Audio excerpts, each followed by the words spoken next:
Este episódio não foi gravado no estúdio da Casa de Saúde da Idanha, pelo que a qualidade do som é diferente de episódios anteriores.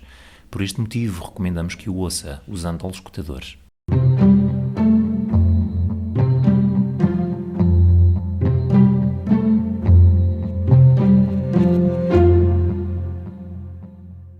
Uma pessoa vale mais do que o mundo inteiro.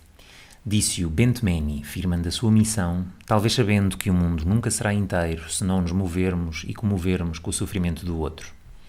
Catarina Pazes, a minha convidada de hoje, tem-se movido por esta causa, as pessoas e o seu sofrimento. Tem estado inteira na defesa e na promoção desta missão, assumindo atualmente a responsabilidade da presidência da Associação Portuguesa de Cuidados Paliativos. Criada há quase 3 décadas, a associação surgiu da motivação de um grupo de profissionais que reconheceu a urgência de sistematizar uma prática clínica congruente com saberes e atitudes amplamente preconizados pela ciência. Sendo firmes na intenção de promoverem os cuidados paliativos em Portugal, na altura reuniram diferentes profissionais de diferentes profissões com a determinação em ampliarem e democratizarem não só o estudo, mas a investigação e o ensino dos cuidados paliativos. Ana Bernardo, José Ferraz Gonçalves, Lourenço Marques, Isabel Galriça Neto, Margarida Alvarenga, Manuel Luís Capelas, Samuel Levi, Cristina Galvão, Isabel Costa, Marília Ferreira da Costa, Lourdes Barreira, Maria José Moura, Maria Amélia Teixeira, entre tantos outros ilustres, são nomes que aqui hoje invoco, de associados fundadores e honorários que muito contribuíram e ainda hoje contribuem para o desenvolvimento desta missão. Tornar o mundo um pouco mais inteiro, centrando a dedicação no mais importante de tudo, as pessoas que destes cuidados precisam. Catarina Pazes é enfermeira e é especialista em enfermagem comunitária e em enfermagem à pessoa em situação paliativa e assume a responsabilidade pelo Serviço Integrado de Cuidados Paliativos de Beja, coordenando a equipa comunitária de suporte em cuidados paliativos do SICP Beja. É professora adjunta convidada da Escola Superior de Saúde do Instituto Politécnico de Beja e conta com 3 pós-graduações em Gerontologia Social, Cuidados Paliativos Pediátricos e Cuidados Paliativos Não Oncológicos. É mestre em Cuidados Paliativos pela Faculdade de Medicina de Lisboa e atualmente é doutoranda, também em Cuidados Paliativos, na Faculdade de Medicina da Universidade do Porto. Preside a Associação Portuguesa de Cuidados Paliativos desde 2021 e tenho o privilégio de a receber hoje para conversarmos sobre os desafios da realidade portuguesa em matéria destes cuidados e em que medida é que os paliativos valorizam cada pessoa num mundo que se quer inteiro. Olá, muito boa tarde, enfermeira Catarina Pazes. Para mim é um gosto tê-la presente, não presente fisicamente, mas presente ainda que remotamente, porque está em Beja, presumo, e eu em Lisboa, e temos estas possibilidades de nos fazer próximos através destas novas plataformas informáticas, daí a qualidade do som também não ser igual a outros episódios, mas para mim é um gosto. Queria começar, se calhar, pelo chão comum que partilhamos, que são os cuidados paliativos. Queria fazer-lhe uma pergunta de âmbito mais pessoal, no sentido de como é que os cuidados paliativos surgiram na sua vida profissional e que contextualizasse um bocadinho o percurso, desde o momento em que começou a ser paliativista até ter assumido as funções de presidência da Associação Portuguesa de Cuidados Paliativos. Obrigada, Ricardo, e parabéns por este podcast e por este projeto. Por todo o percurso também, é uma honra também para mim. E por isso, obrigada, e obrigada também em nome da Associação Portuguesa de Cuidados Paliativos. Como é que os cuidados paliativos surgem? Os cuidados paliativos surgiram de uma forma muito natural, ainda no final do curso de licenciatura de enfermagem, o meu trabalho de fim de curso, e eu não consigo explicar bem porquê. Já fui encontrando algumas hipóteses, mas não tenho uma explicação firme para isto, mas o meu trabalho de fim de curso de licenciatura, em 2004, foi a vivência da fase terminal no domicílio. Algo nestes temas me atraía muito, a questão do fim da vida e como lidar com isso enquanto profissional, e também, curiosamente, a questão dos cuidados domiciliários, porque era uma área que já me atraía muito, e era aí que eu queria, era nesse contexto que eu queria exercer a minha profissão. Logo a seguir fui trabalhar exatamente na comunidade, num centro de saúde, num contexto mais interior, população envelhecida, a extensão de saúde da Ermidas de Sá, pertence a Santiago do Cacém, mas não é bem litoral, é mais interior. E de facto a população mais envelhecida, com muitas necessidades várias, não é?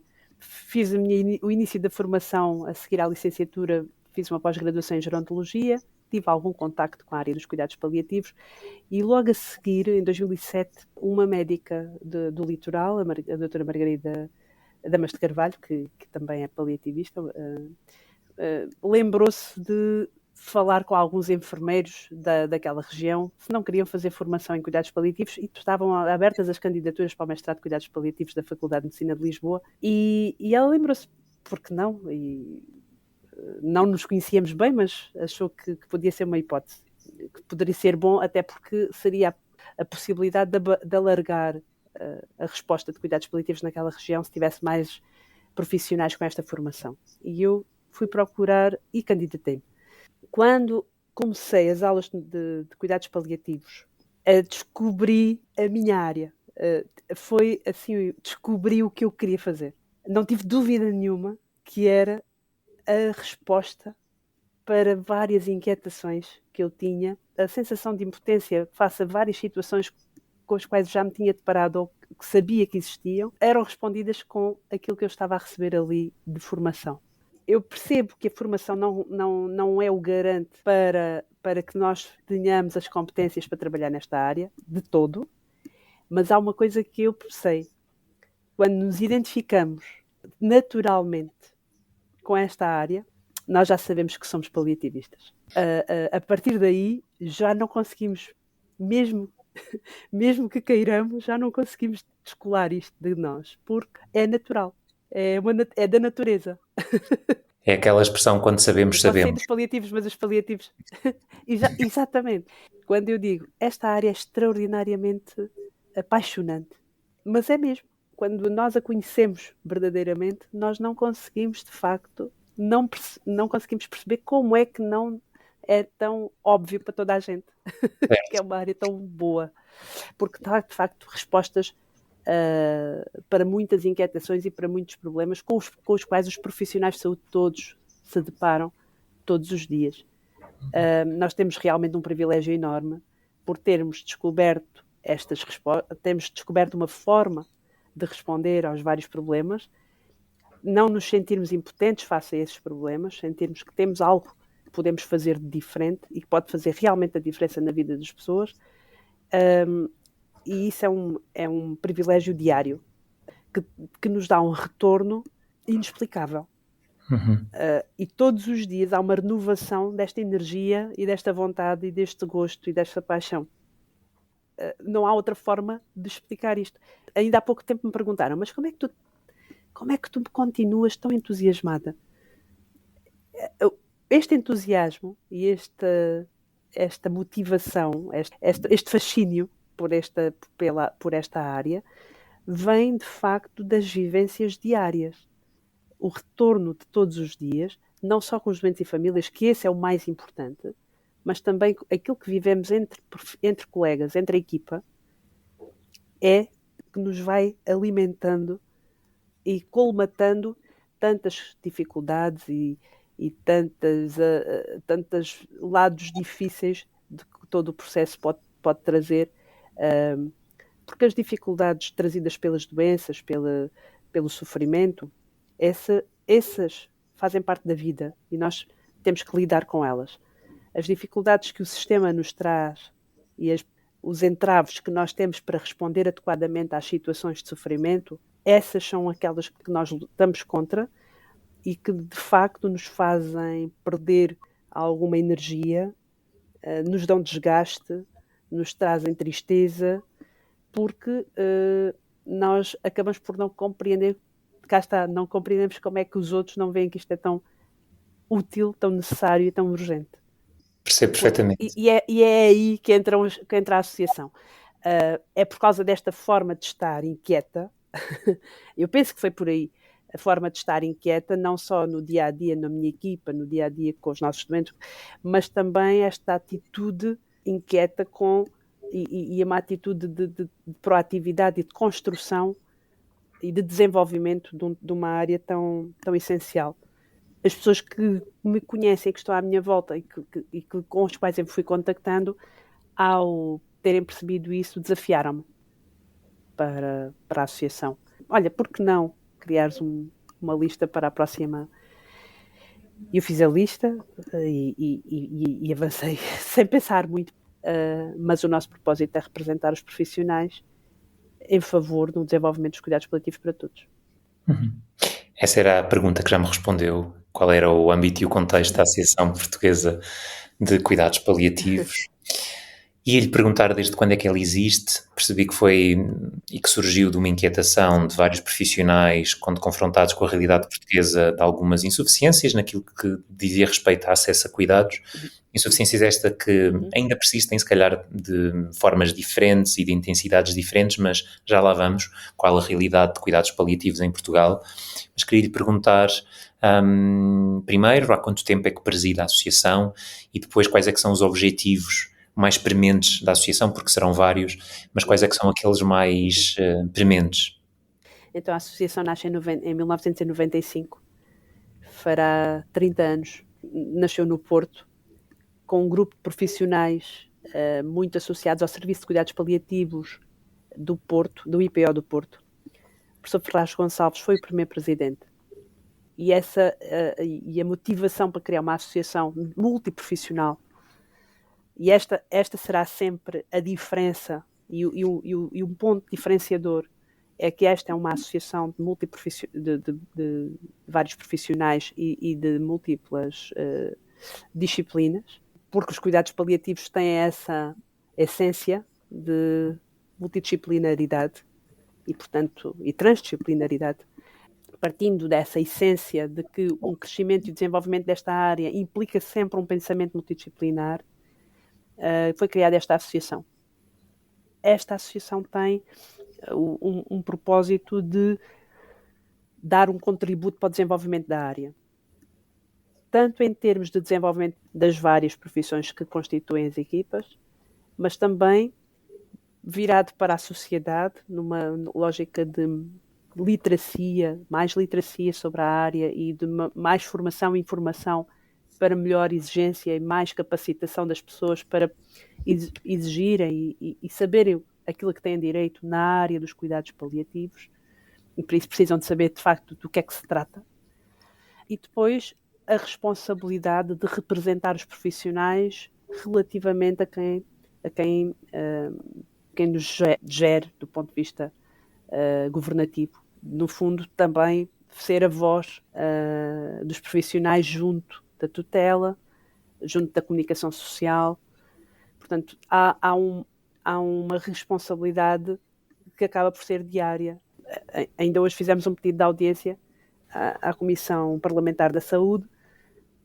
Claro que depende da resposta e das respostas positivas aos nossos pedidos, mas enquanto associação, a nossa convicção é que teremos sempre um pouco mais força do que se formos profissionais individuais.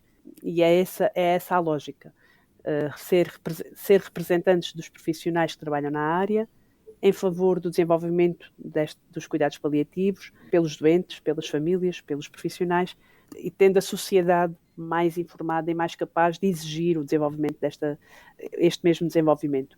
As políticas, e neste caso da saúde, são priorizadas muito, não por aquilo que está definido como prioritário pela Organização Mundial da Saúde, porque nós já sabemos que estas áreas são prioritárias devido à nossa população e às necessidades prementes da população, mas também a priorização vem muito daquilo que é a demanda da sociedade. A sociedade está pouco sensível ao sofrimento humano, parece-nos.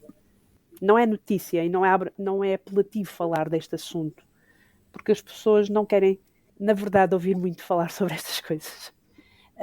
Temos que aprender, se calhar, a falar sobre isto de uma forma atrativa, aprender a falar daquilo que importa para as pessoas e explicar que o sofrimento, e o sofrimento é algo muito subjetivo, de facto, mas o sofrimento que decorre das doenças graves pode surgir em qualquer momento, a qualquer um de nós, e para termos uma boa resposta, ter uma boa abordagem desse mesmo sofrimento, Precisamos que os profissionais sejam mais capazes disso. Quando estamos a passar por uma situação difícil, por causa de uma doença grave que ameaça a vida, e não temos quem olhe para nós enquanto pessoas e nos pergunte como é que isto está a ser globalmente para mim e para a minha família, nós percebemos como é desumano passar por tudo aquilo sem essa abordagem. Mas ainda assim, se nós não soubermos que existe uma forma diferente, nós achamos que é normal estar a sofrer. Há uma certa normalização do sofrimento que faz com que não haja a exigência de uma mudança de paradigma de cuidados. Os cuidados paliativos fazem muita falta, mas há muitas pessoas que não sabem disso. Mesmo as pessoas que precisam deles, às vezes não sabem que estão a precisar de cuidados paliativos. Falou de uma questão muito importante que tem que ver com, por um lado, a forma como se comunica o que são os cuidados paliativos e que muitas das vezes são associados a doentes em fim de vida, a doentes moribundos, cuidados quando já não existem outros a fazer, portanto, como se fosse um desinvestimento. E isto tudo faz parte daquilo que são os estigmas e as distorções associadas a este tipo de cuidados. Em que medida é que as políticas de saúde atuais, e já foi respondendo, mas em que medida é que as políticas de saúde atuais têm vindo a perpetuar estes estigmas e estas distorções do que são os cuidados de saúde? O facto de não haver um investimento efetivo na área faz com que as equipas continuem muito exíguas e com pouca capacidade para responder com qualidade às necessidades das pessoas. Isso faz com que a experiência que vamos tendo enquanto utentes do sistema não é aquela que deveríamos ter, porque de facto as equipas só conseguem chegar, se calhar, muito tarde, porque não têm condições para receber os doentes mais precocemente e para os acompanharem durante mais tempo, por exemplo. Existem muitos problemas, mas esse é um deles. O não investimento. Não quer dizer que haja um desinvestimento, porque de facto há uma progressão que não podemos ignorar ao longo destes 30 anos. Mas, por outro lado, esta progressão tem sido insuficiente. Tem sido tão insuficiente que continuamos com a maior parte dos doentes a precisar desta área não terem acesso. E quando nós falamos em cuidados de saúde adequados numa situação de sofrimento, nós falamos não só do acesso a equipas especializadas, mas também acesso a profissionais de saúde em qualquer contexto que tenham mais capacidade para responder a estas situações, que tenham um olhar cuidadoso para quem está numa situação de fragilidade, de dependência, de medo por causa da sua doença, de descontrole sintomático por causa de uma doença grave, de angústia porque não sabe qual é o resultado do exame ou não sabe o que é que aquilo vai significar para a sua vida, com uma filha desesperada porque não sabe se amanhã vai conseguir ir trabalhar e tem um filho pequenino em casa. Enfim, nós conseguirmos ter serviços de saúde mais sensíveis e mais capazes de responder às situações de uma forma mais holística, significa de facto um investimento, não só em equipas especializadas que são muito importantes e fazem muita diferença, mas também na formação e na capacitação dos profissionais no geral para uma melhor resposta para as situações de sofrimento, que não são só as situações de fim de vida, mas se fossem só essas, já estamos a falar de um enorme número de pessoas. Aliás, quando nós falamos em 70% de acesso, nós estamos a falar precisamente das pessoas que estão perto da morte, porque estamos a falar de uma estimativa que é feita com base no número de pessoas que morrem no ano anterior. Quando nós falamos que temos 100 mil pessoas, cerca de 100 mil pessoas por ano a precisar de cuidados paliativos, nós estamos a ter em conta uma estimativa com base no número de pessoas que faleceu no ano anterior. Mesmo que só falássemos das pessoas que estão perto do fim da vida, já era um enorme investimento que é necessário fazer. Mas não estamos a falar só dessas. Estamos a falar de uma abordagem para quem sofre. E o sofrimento é desde a dor física à dor emocional, social, financeira, espiritual, psicológica, que precisa de ser atendida. E precisa porque somos humanos. E porque só assim conseguiremos ter uma sociedade muito mais compassiva e capaz de atender às necessidades reais da população. Porque estas pessoas que estão em sofrimento, angustiadas e sem uma resposta adequada, são as pessoas que estão nos serviços de urgência, nos hospitais e que andam todos os dias sem saber muito bem onde é que é onde ir. Porque estão perdidas, não têm um rumo, porque não têm um plano, porque não têm quem faça aqui de quase cimento entre as várias especialidades. As pessoas vão ao nefrologista, ao cardiologista, ao oncologista, mas ter uma equipa multidisciplinar que atenda às necessidades globais da pessoa e que a oriente e que a ajude a tomar decisões e que possa acompanhá-lo ao longo do processo, faz a diferença toda. E a pessoa pode precisar das outras especialidades todas, mas ter uma equipa que olhe para toda a situação de uma forma holística vai ajudar a que se sinta mais segura, com mais qualidade de vida, com mais capacidade para tomar decisões. E isso é fundamental. E todos queremos que as pessoas, todos nós, desejamos ser autónomos e ser capazes de tomar as nossas próprias decisões. E todos nós desejamos isso. E, portanto, é algo que nos une e é, de facto, incompreensível como é que não se fazem abaixo-assinados a toda a hora a pedir cuidados paliativos para todos. Como é que as figuras públicas não olham para isto como uma bandeira? Porquê é que não olham? Porquê é que isto não é visto como uma prioridade também para a sociedade no geral? E, na verdade, não é. Falámos do passado, em como as políticas de saúde anteriormente eram diferentes e também havia insuficiências. Falamos no presente. Como é que perspectiva o futuro desenvolvimento dos cuidados paliativos em Portugal? Que iniciativas é que estão a ser feitas para incentivar este acesso, incentivar esta promoção de equipas estruturadas, competentes, qualificadas para acolher estas pessoas que estão em sofrimento no decorrer de doenças crónicas e progressivas? Ainda agora, quando enviámos hoje um pedido de audiência para a Comissão Parlamentar da Saúde, precisamente para pedirmos a oportunidade de explicar algumas propostas que nos parecem mais urgentes. Que algumas delas estão em linha com os planos estratégicos, os vários planos estratégicos que têm existido, mas que vão um pouco além, porque também expressam a preocupação com o desenvolvimento profissional das várias áreas, a articulação absolutamente necessária que tem que haver entre a Rede Nacional de Cuidados Paliativos e a Rede Nacional de Cuidados Continuados. Tem que haver uma atenção para os cuidados paliativos que estão dentro da Rede Nacional de Cuidados Continuados. São importantes, mas precisam de ser olhados e precisam de ser alvo de uma atenção que não tenha sido. Uma preocupação com, como eu já estava a dizer, o desenvolvimento profissional. Nós concordamos com a criação da especialidade de medicina paliativa e achamos que é necessária para o desenvolvimento desta área como uma especialidade e para uma afirmação da área dentro da medicina. É absolutamente essencial que os médicos possam escolher especializar-se nesta área e ter uma carreira sem terem receio de que esta escolha os possa prejudicar de alguma forma. E temos depois a definição daquilo que são os currículos da especialidade, que são as exigências para a especialidade, e haver uma uniformização das exigências e daquilo que são as garantias da qualidade que cada ordem profissional nos vai dando. A nível dos psicólogos a mesma coisa, ter o reconhecimento desta área clínica parece-nos importantíssimo. Trabalhar na área dos cuidados paliativos traz exigências aos psicólogos diferentes e que precisam de ser pensadas também por estes profissionais. No serviço social a mesma coisa. E a criação das condições para que as equipas possam responder com qualidade.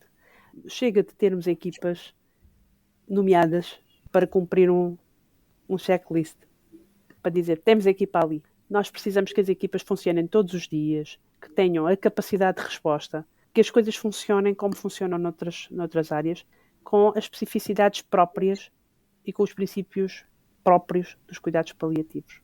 Dado o momento em que estamos e as dificuldades que temos na área dos cuidados paliativos e dada a prioridade que esta área deve ter, parece-nos impossível haver uma coordenação à distância, como tem havido. A coordenação da Rede Nacional de Cuidados Paliativos tem que ser efetiva e a equipa que nos coordena tem que ter condições para fazer essa monitorização e esse apoio e esse trabalho próximo com as equipas e próximo com a tutela.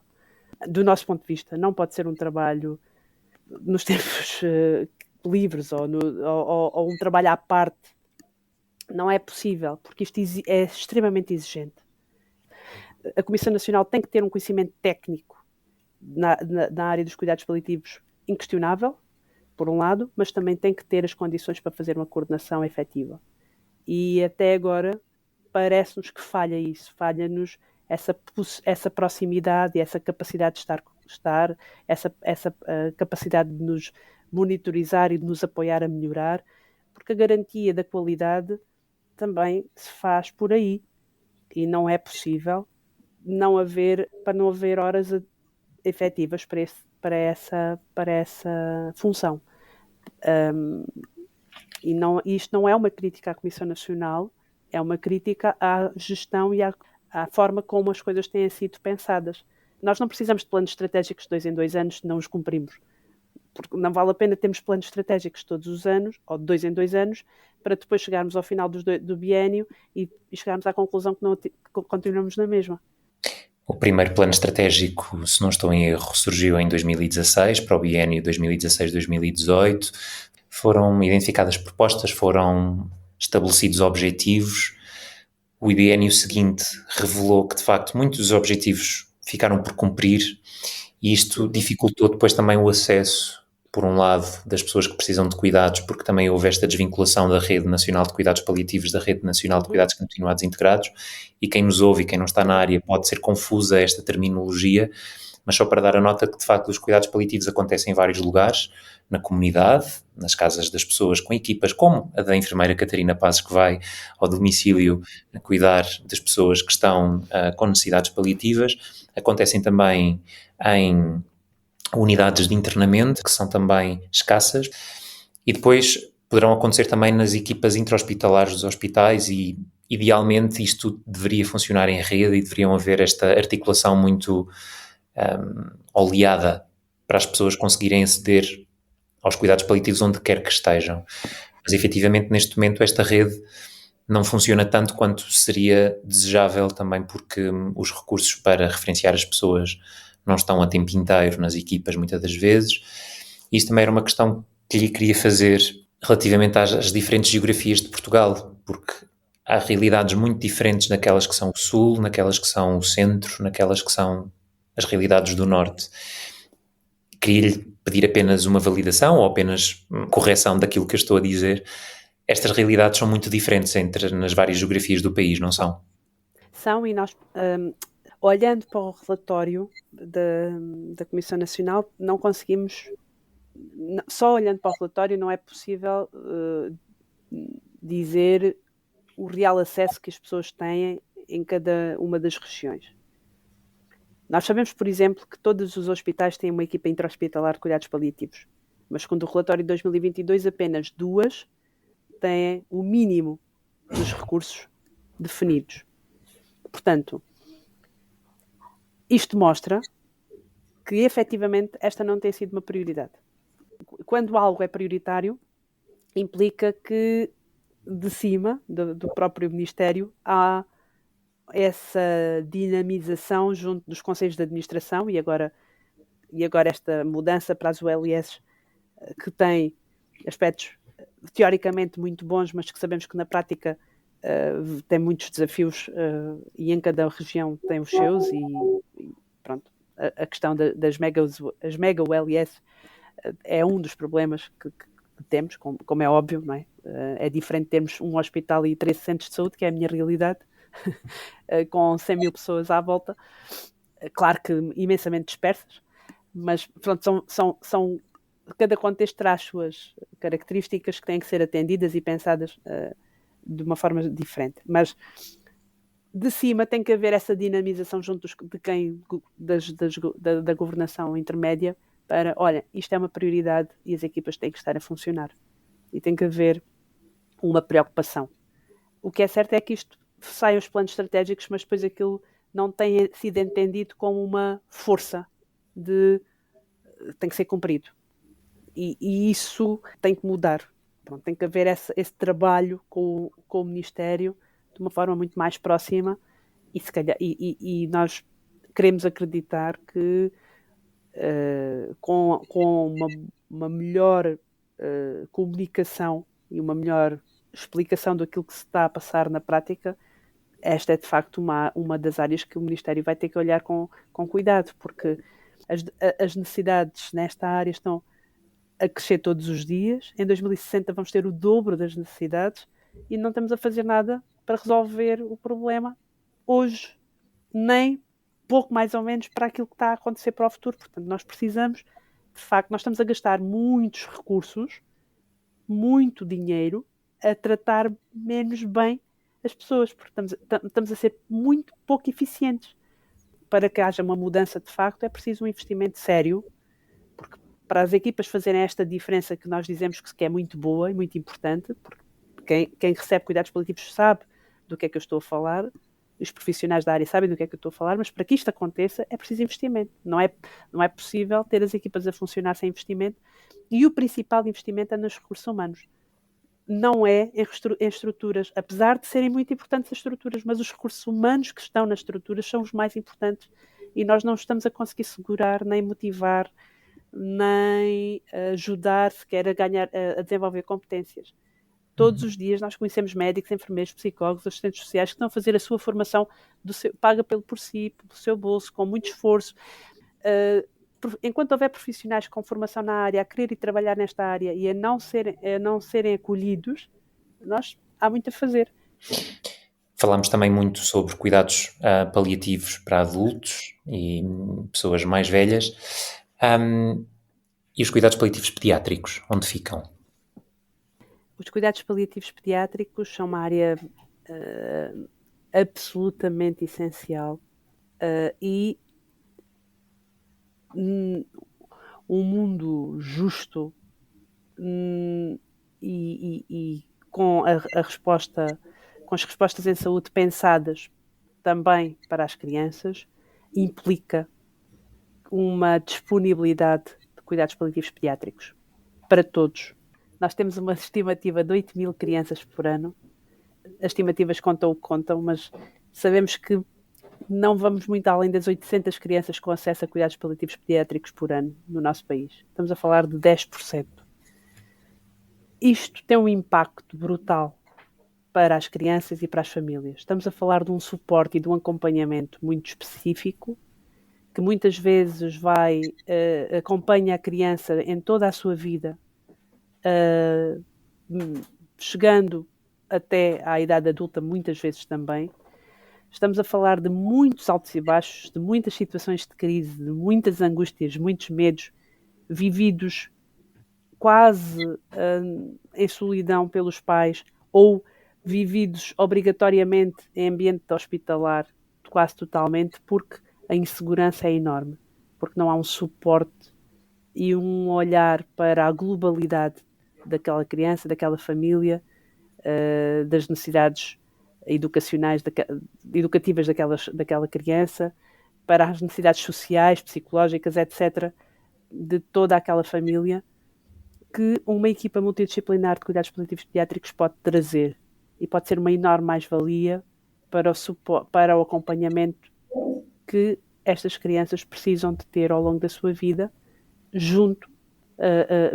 juntando isto às outras especialidades que eventualmente estas crianças também precisam. Um mundo ideal tem que ter... num mundo ideal não haveria nenhuma criança com necessidades paliativas sem acesso a uma resposta adequada e sem acesso a uma resposta específica de uma equipa de cuidados paliativos pediátricos. E isso está previsto nos vários planos, mas efetivamente estamos a andar muito devagar nisso. Estamos muito melhor, claro está, mas estamos a andar devagarinho, muito devagarinho neste desenvolvimento. E mais uma vez, a Associação Portuguesa de Cuidados Paliativos tem tido um papel importante, parece-me, também nesta área, e as bolsas Isabel Correia de Levi têm sido nos últimos anos totalmente para a área dos cuidados paliativos pediátricos, apoiando vários profissionais a fazer a sua formação, quer prática, quer teórica, nesta área, para podermos ir colmatando as falhas que as equipas que já existem ainda sentem do ponto de vista do desenvolvimento de competências. Mas precisamos de muito mais e precisamos, de facto, por exemplo, a região do Alentejo e a região do Algarve não tem uma única equipa de cuidados paliativos pediátricos, e isso já é uma amostra daquilo que falta fazer. Portanto, é de facto uma área que que, a par dos cuidados paliativos de adultos, não podemos mesmo esquecer. Já me foi respondendo à última pergunta que lhe vou fazer, e é uma pergunta que vai em direção também às inquietações que descreveu no início da nossa conversa e que diziam respeito às suas inquietações do início da sua vida profissional, que eram várias. Queria lhe perguntar, enquanto cidadã, enquanto enfermeira e profissional de saúde, enquanto paliativista na área, o que é que espera que realmente aconteça, ou como é que imagina uma realidade perfeita de funcionamento de cuidados paliativos na próxima década? O ideal era não ter que preocupar com esta situação. O ideal era saber que, independentemente do contexto, e fosse eu viver para onde fosse, podia viver para o sítio que eu quisesse no nosso país, teria sempre a resposta que precisava a nível dos cuidados de saúde. E se tivesse uma situação de doença grave e ameaçadora da vida, eu sabia que fosse um hospital, fosse um centro de saúde, eu iria ter um profissional que olhava para a situação e por um lado, sabia responder às necessidades mais básicas, às necessidades menos complexas, mas iria ter na sua área uma equipa especializada para me apresentar e para me dizer, olha, se houver alguma situação mais grave ou mais complexa, esta equipa vai poder ajudá-la. Independentemente do sítio do país onde viver e para onde quiser ir viver, porque o país tem uma cobertura de 100%. Isso é o ideal. Agora, eu sei que isso é utópico, mas é inaceitável, é completamente inaceitável que viver em Castelo Branco ou viver seja diferente do que viver em Beja. Eu saber que viver numa região, eu tenho acesso a uma equipa que pode vir à minha casa e posso ligar a qualquer hora da noite ou do dia, se precisar, porque tenho alguém que me atende o telefone e que me sabe orientar. Mas se eu viver noutro sítio do país, eu posso não ter isso. Mesmo em Lisboa, onde o Ricardo está, ainda há pouco tempo eu disse, pois, vocês quando vão dar alta a alguém, um colega de uma intra-hospitalar que vai dar alta, ou que vai estar a trabalhar com o doente e com a família sobre a alta, tem que perguntar primeiro onde é que mora, qual é o conselho. E a pessoa a que eu estava a dizer isto disse-me assim, não, temos que perguntar qual é a rua e qual é o número da porta, porque há ruas e há ruas que uma parte da rua pertence a um sítio e uma outra parte da rua pertence a outro. E, portanto, isto é completamente inaceitável e é a maior injustiça. Ouvi isso há pouco tempo e é verdade, isto é a maior injustiça, é uma das grandes injustiças do país. Nem as pessoas percebem o que é esta realidade, porque de facto só quando a conhecemos por dentro é que sabemos do que é que estamos a falar. Nós estamos a falar de algo que traz uma segurança e um alívio muito grandes nas situações de maior peso e de maior insegurança. Isso implica competência, implica especialização, implica ciência, implica humanismo, implica tudo isto a acontecer numa equipa multidisciplinar e que trabalhe de uma forma integrada. E somando a isto, no mundo ideal, a pessoa está mesmo no centro. Este clichê do doente no centro e da família, e o doente e a família no centro, e a integração de cuidados em favor de ter a pessoa no centro e somos nós que rodamos e não a pessoa que anda de um lado para o outro. Eu de facto acho que isso é inevitável. Nós temos mesmo que evoluir para aí, porque é impossível nós termos serviços desta maneira. Nós temos que ser muito mais flexíveis e muito mais capazes de integrar cuidados e de conversar uns com os outros, porque andamos a duplicar e triplicar trabalho e a interferir negativamente com o trabalho uns dos outros, por causa da incapacidade de comunicarmos. E essa é uma seria outro podcast, que é a Verdade, seria outro comunicação entre episódio. nós, entre profissionais, que dificulta bastante a integração e a centralização na pessoa. Porque quando vamos a ver, nós estamos todos a discutir outra coisa, mas não estamos nada a discutir no melhor interesse do doente. E isso é fundamental que os profissionais não se esqueçam, que nós não nos esqueçamos que no centro tem mesmo que estar a pessoa que naquele momento precisa, que olhemos para ela como pessoa que precisa, pessoa que está doente e a sua família, pessoa essa que um dia seremos nós. É verdade. E é com esta possibilidade de reconhecendo as entropias que existem no sistema, de estarmos com os pés assentes na terra, no sentido de estarmos com as expectativas ajustadas, mas a olhar para as estrelas, a almejar uma coisa e um futuro melhor. E é com esta nota que eu me despeço de si, agradecendo-lhe muito a sua disponibilidade em estar aqui a falarmos sobre os desafios da realidade de cuidados paliativos em Portugal e agradecendo-lhe também em meu nome enquanto cidadão e enquanto paliativista também o trabalho que a Associação Portuguesa de Cuidados Paliativos tem feito neste âmbito e nesta área. E muito obrigado. Muito obrigada, eu.